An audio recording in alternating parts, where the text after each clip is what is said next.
कहानी दोस्तों एक जमीन मालिक की है। मान लीजिए झज्जर में रहने वाले रामफल जी के परिवार के पास कई सालों से 7 एकड़ जमीन है। जमीन शहर के आसपास है। अब जो बच्चे हैं वो भी बड़े हो गए हैं। खेती से कोई खास आमदनी है वो हो नहीं रही है, फायदा नहीं मिल रहा है और आसपास जो धीरे धीरे शहर है वो फैलता जा रहा है। एक दिन रामफल जी के पास एक प्रॉपर्टी डीलर आता है। वह कहता है, ताऊ, हरियाणा गवर्नमेंट की एक नई पॉलिसी आई है। अब सिर्फ 5 एकड़ जमीन पर भी रेजिडेंशियल प्लॉटेड कॉलोनी बन सकती है। रामफल जी हैरान हो जाते हैं, कहते हैं मतलब मेरी जो 7 एकड़ की जो जमीन है उस पे भी कोई कॉलोनी बन सकती है? तो वो डीलर कहता है, हाँ ताऊ, अब तो आपकी जमीन की जो किस्मत है वो बदल गई है। बस यही से असली कहानी शुरू होती है दोस्तों, क्योंकि नई पॉलिसी आई जरूर है लेकिन इसका मतलब यह बिल्कुल नहीं है कि हरियाणा में जिसके पास भी 5 एकड़ जमीन है वह कल से प्लॉट काट कर बेचना शुरू कर दे।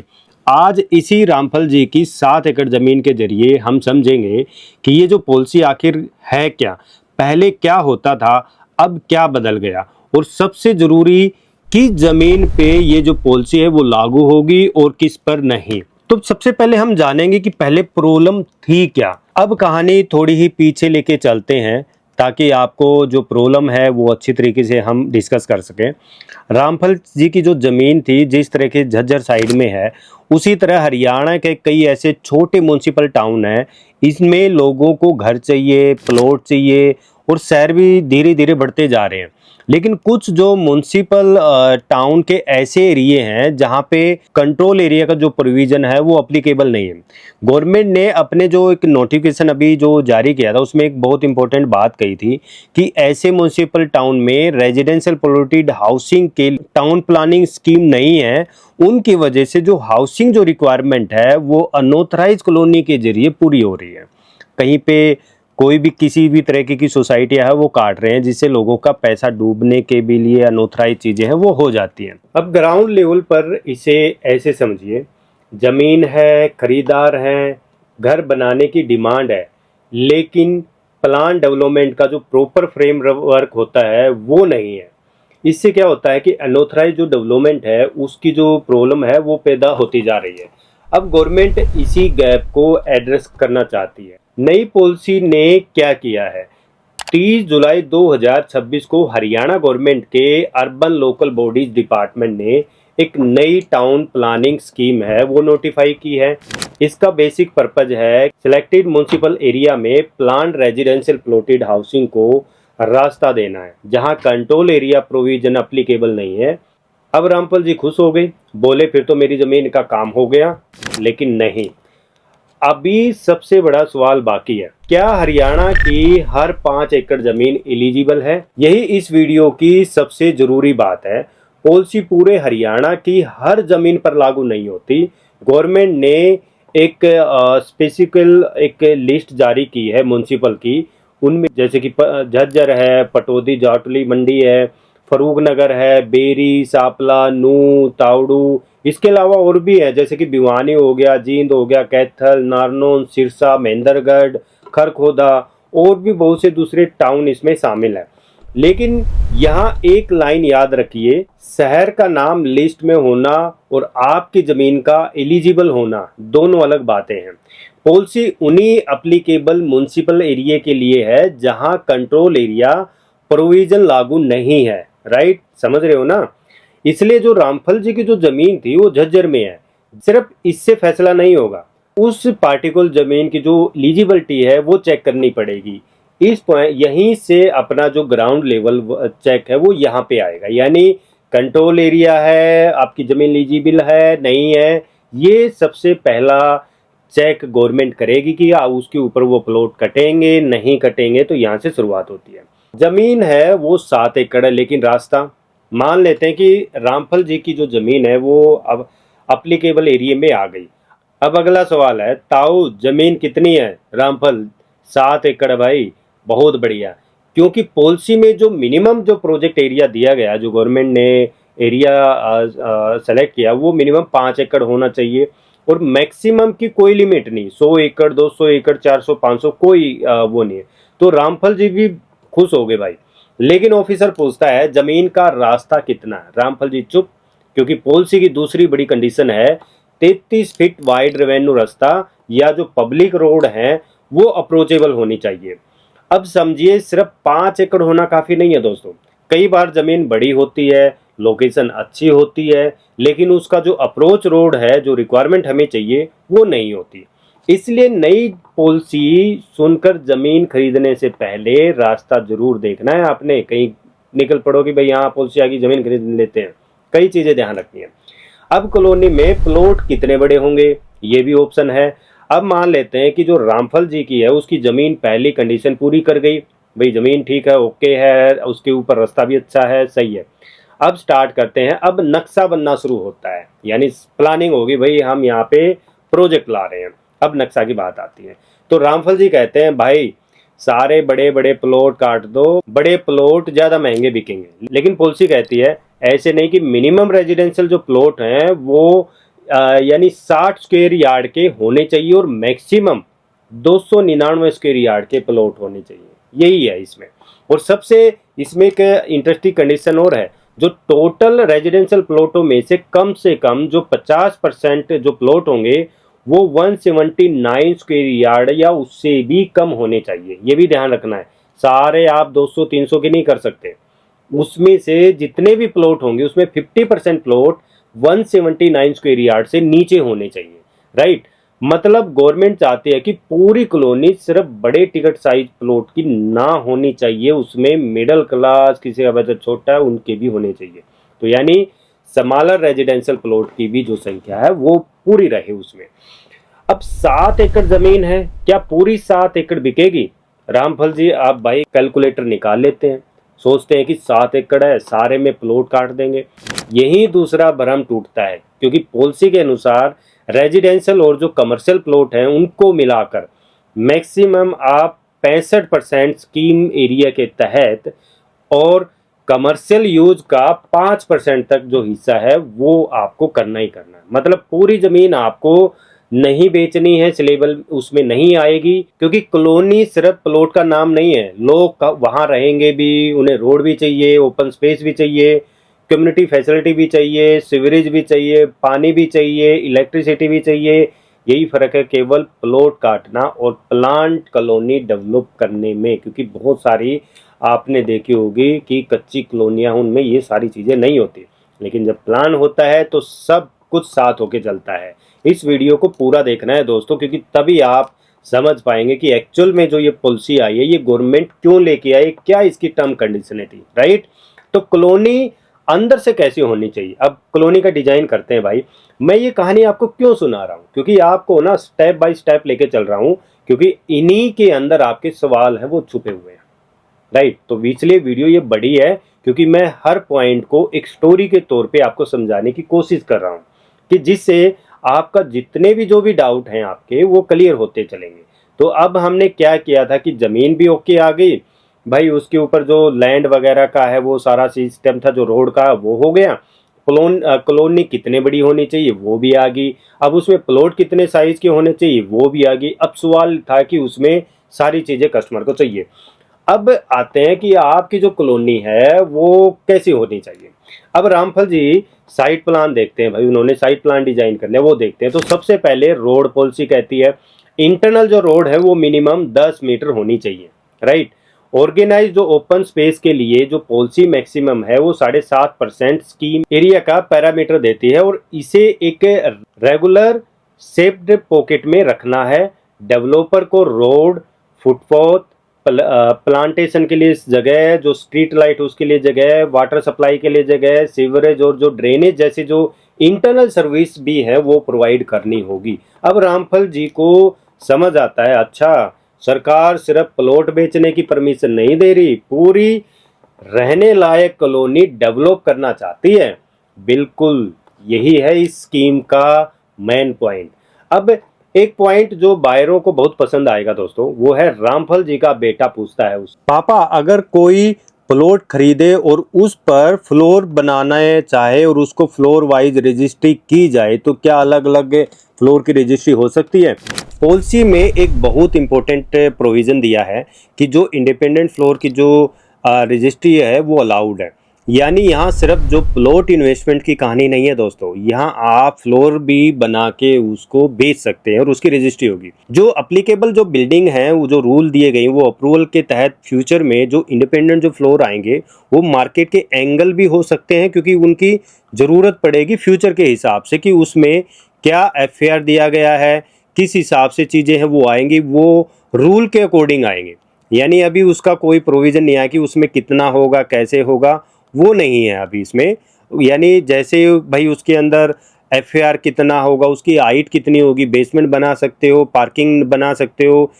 यानी हरियाणा बिल्डिंग कोड जो 2017 में बना था उसके अमेंडमेंट के हिसाब से होंगे भाई, नए किस तरीके से आएंगे। 5% जो ज़मीन है वो कम्युनिटी के लिए आपको छोड़नी होगी। अब डेवलपर जो रामफल है वो एक और बात बताता है कि जो स्कीम का जो 5% जो एरिया होता है जो कम्युनिटी फैसिलिटी के लिए जो कंसर्न जो म्यूनसिपलिटी को फ्री ऑफ कॉस्ट है उसको ट्रांसफ़र करना होगा। अल्टरनेटिव जो कंडीशन के तहत जो डेवलपर इसे खुद या थर्ड पार्टी से डेवलप भी करा सकते हैं। और अगर डेवलपर कम्युनिटी जो बिल्डिंग है उसको डेवलप करता है तो जो रेजिडेंट हैं जिन्होंने प्लॉट खरीदे हैं उस पर किसी भी प्रकार का जो कंस्ट्रक्शन कॉस्ट है वो लोड नहीं डाल सकता। जो डायरेक्टर यानी टीसीपी के अप्रूवल के बिना उसे बेच भी नहीं सकता भाई, वो अलाउड नहीं है उस पर। उसे मेंबरशिप चार्ज फीस कुछ भी रूप में प्रॉफिट नहीं कमा सकता उसके ऊपर कि भाई मैंने यहाँ पे ये कर दिया अब आपको ये एक्स्ट्रा देना है। बहुत सारे बिल्डर करते हैं ऐसे।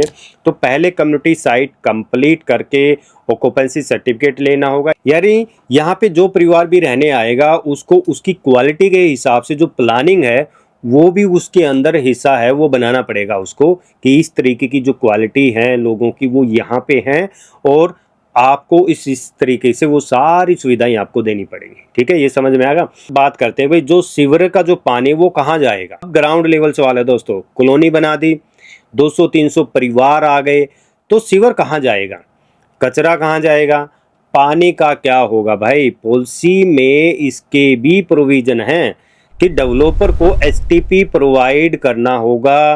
ट्रीटमेंट वाटर का जो 100% रिसाइकलिंग है वो पार्क, लैंडस्केपिंग और जो बाकी ओपन स्पेस है उनके लिए सुनिश्चित करना होगा। 50% प्रपोज स्ट्रीट लाइट सोलर जो सोलर के थ्रू जो लाइट है वो होगी। और रोड ROW का मिनिमम 20% जो सॉफ्ट पेव्ड रखना होगा ताकि ग्राउंड वाटर जो रिचार्ज है फैसिलिटी है वो हो सके। यानी पानी हार्वेस्टिंग सिस्टम है वो भी नीचे जा सके। तो बहुत सारी इसमें चीज़ें हैं। मतलब प्लानिंग केवल प्लॉट तक नहीं है दोस्तों। अब एक और सवाल आ सकता है कि जो डेवलपर है वो पैसा लेके भाग गया, तो अब रामफल जी सबसे प्रैक्टिकल सवाल पूछते हैं। ठीक है, लेकिन डेवलपर ने प्लॉट बेच दिए और डेवलपमेंट अधूरी छोड़कर चला गया, तो यही डर हजारों जो प्रॉपर्टी बायर हैं उनके मन में भी यही रहता है। पॉलिसी में जो सिक्योरिटी प्रोविज़न दिया गया है, डेवलपर को सेलेबल एरिया के 15% यानी जो रेजिडेंशियल जो प्लॉट हैं वो मॉर्गेज के अंदर रखने होंगे, या फिर जो इंटरनल जो डेवलपमेंट है जैसे वर्क है कोई उसकी एस्टिमेट कॉस्ट की 25% बैंक गारंटी देनी होगी। मॉर्गेज वाले जो प्लॉट हैं वो IDW कंप्लीट होने के बाद सेल किए जा सकते हैं। यानी पूरे प्लॉट एक साथ सेल नहीं होंगे, वो बाद में होंगे। यानी जो डेवलपमेंट है, ऑब्लिगेशन है, अगेंस्ट जो सिक्योरिटी वगैरह है वो रखी जाएगी भाई, तभी इसका अप्रूवल आपको मिलेगा। अब आते हैं दोस्तों सबसे ज़रूरी रेरा वाला सीन। कुछ महीने बाद रामफल जी के पास फिर वही डीलर आता है, कहता है ताऊ प्रोजेक्ट लॉन्च होने वाला है, अभी प्री लॉन्च में है, बुकिंग शुरू कर देते हैं। 2 से 5 लाख का जो भी टोकन है वो ले लेते हैं। रामफल जी अब पॉलिसी पढ़ चुके हैं भाई, वो सीधा सवाल पूछते हैं रेरा नंबर कहाँ है। डीलर चुप हो जाता है भाई, क्योंकि इस पॉलिसी में जो प्रोजेक्ट है वो बिना रेरा रजिस्ट्रेशन के मैंडेटरी नहीं है। आप नहीं बेच सकते बिना रेरा, और रेरा रजिस्ट्रेशन जब तक नहीं होता प्लॉट सेल नहीं कर सकते, आप एडवर्टाइजमेंट नहीं कर सकते और बुकिंग भी नहीं कर सकते। यानी एग्रीमेंट टू सेल है वो भी नहीं कर सकते। तो इस पूरी वीडियो से अगर आपको सिर्फ एक बात याद रखनी है तो वो यही रखिए कि बिना कोई रेरा आप इस प्रोजेक्ट को बेच नहीं सकते। इस तरह की जो प्लॉटिंग टाउनशिप है वो ला नहीं सकते। सारे रूल रेगुलेशन फॉलो करने पड़ेंगे, उसके बाद ही आप कर सकते हैं। पॉलिसी का जो नाम है वो सुनकर टोकन मत देना दोस्तों, पहले रेरा देख लेना है आपने, क्योंकि पैसा कभी भी आपका चूर हो सकता है। ठीक है, डेवलपर को कितना समय मिलेगा? मान लेते हैं कि सारी जो अप्रूवल हो गई है, प्रोजेक्ट शुरू हो गया है, अब डेवलपर यह नहीं कह सकता कि जब होगा तब डेवलप कर लेंगे, जैसे जैसे बिकेगा वैसे वैसे बनाते चलेंगे। परमिशन ग्रांट होने की डेट से लेके 5 साल का जो प्रोजेक्ट है वो कंप्लीट आपको करना होगा 5 साल के अंदर। एक्सटेंशन की अगर आपको ज़रूरत पड़ती है तो जो टीसीपी है वो आपको जितनी भी इंक्वायरी उनके बाद करने के बाद आपको 2 साल का जो टाइम है वो एक्सटेंशन दे सकता है, लेकिन उसके लिए भी आपको कुछ फीस है वो पे करनी पड़ेगी। उसके बाद जो भी है पेमेंट सब्जेक्ट के अनुसार जो उनका होगा वो तब जाके आपको अप्रूवल एक्सटेंशन है वो ले सकते हैं।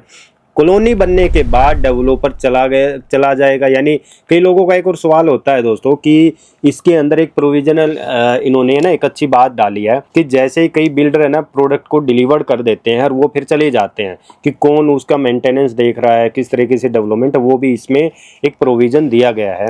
तो जो जैसे ही कंप्लीशन जो सर्टिफिकेट के बाद भी, जैसे कि रोड हो गए, ओपन स्पेस हो गया, पब्लिक पार्क हो गए, पब्लिक हेल्थ सर्विसेज होगी, और जो मेंटेनेंस जो रिस्पॉन्सिबिलिटी है वो 5 ईयर तक यानी 5 साल तक डेवलपर की ही रहेगी।